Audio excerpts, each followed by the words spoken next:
اس کی سسکیوں کی آواز سنسان راہ میں گونج رہی تھی۔ کیتھرین کو غصہ آیا کہ غلطی اسی کی تھی اور رو بھی خود رہا تھا۔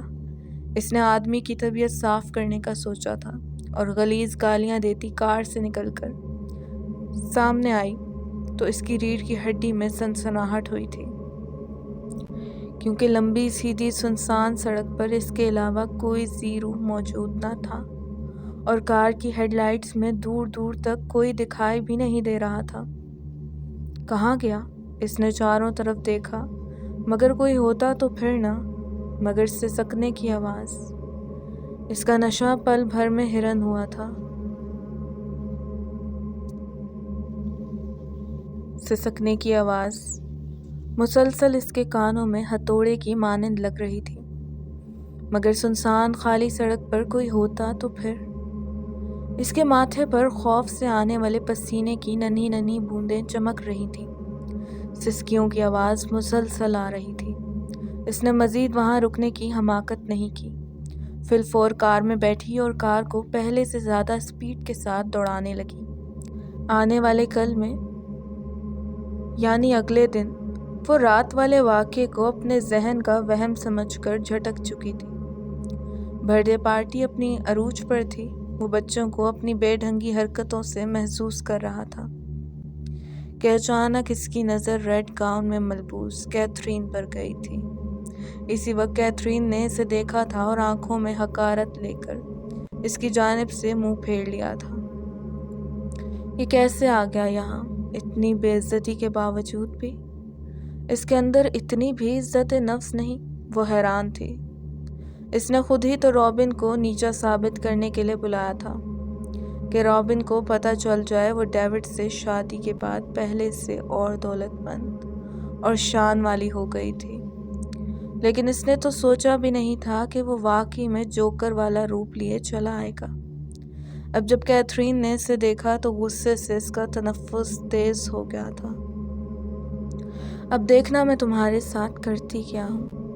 کیتھرین نے زہر خند لہجے میں خود کلامی کی تھی اور جلتی ہوئی رابن کے پاس آ کر جان بوجھ کر رابن سے ٹکراتے ہوئے زمین پر گری تھی۔ اس کے گرنے سے سب مہمان اس کی جانب متوجہ ہو گئے تھے۔ اس سے پہلے رابن اس کو اٹھانے کے لیے جھکتا وہ خود اٹھی تھی اور زناٹے دار تھپڑ رابن کے منہ پر مارا تھا۔ رابن نے تذلیل کے احساس کے ساتھ گال پر ہاتھ رکھے، حیرانگی سے اس کو دیکھا۔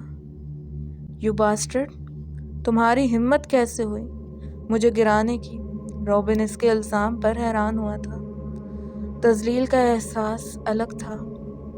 اس سے پہلے رابن اپنی صفائی میں کچھ کہتا، ڈیوڈ آیا۔ کیا ہوا ڈیئر؟ ڈیوڈ، اس بلڈی جوکر نے مجھے دھکا دیا اور میرا سارا لباس خراب کر دیا، میرا اتنا قیمتی لباس، وہ روحان سی ہو کر بولی تھی۔ ڈیوڈ اپنی حسین بیوی کو روتی دیکھ طیش میں آ گیا تھا اور آگے بڑھ کر رابن کو تھپڑ مارا۔ رابن کی آنکھیں ضبط سے سرخ ہو گئی تھیں۔ اس نے نظر اٹھا کر دیکھا، وہاں موجود ہر شخص کے لیے اس کی آنکھوں میں حقارت تھی، غصہ تھا۔ گارڈز، اس کو اٹھاؤ اور باہر پھینک دو، ڈیوڈ نے اپنے گارڈز کو حکم دیا تھا۔ پتہ نہیں کہاں سے آ جاتے ہیں بلڈی جوکرز۔ ڈیوڈ کے اشارے پر دو گارڈز نے اس کو بے دردی سے دبوچا تھا اور کیتھرین نے غرور سے اس کی جانب دیکھا تھا۔ یہ ہے تمہاری اوقات۔ اس کی آنکھوں میں رابن کے لیے حقارت تھی، بس حقارت۔ وہ آج کافی دنوں بعد رابن کے اصرار پر پارک میں ملے تھے۔ یہ ہے تمہاری سالگرہ کا تحفہ۔ رابن نے ایک چمکدار خنجر اس کی طرف بڑھایا۔ یہ؟ وہ صدمے سے جیسے مرنے والی تھی۔ شاید تم نے پارکنگ میں کھڑی میری کار نہیں دیکھی جو پاپا نے آج ہی گفٹ کی ہے مجھے، اس نے جتایا۔ رابن کی آنکھوں کی جوت بجھی تھی۔ بہت دل سے لایا تھا تمہارے لیے۔ اچھا چلو رکھ لیتی ہوں۔ اس نے نہ جانے کس دل سے وہ خنجر رکھ لیا تھا اور خنجر کو استہزائیہ انداز میں، یعنی مذاق اڑانے والے انداز میں دیکھتے ہوئے بولی، اور تم لائے بھی کیا ہو؟ خنجر تمہارے کام آئے گا، رابن نے بجھے بجھے لہجے میں کہا۔ اچھا، تم نے کیا سوچا؟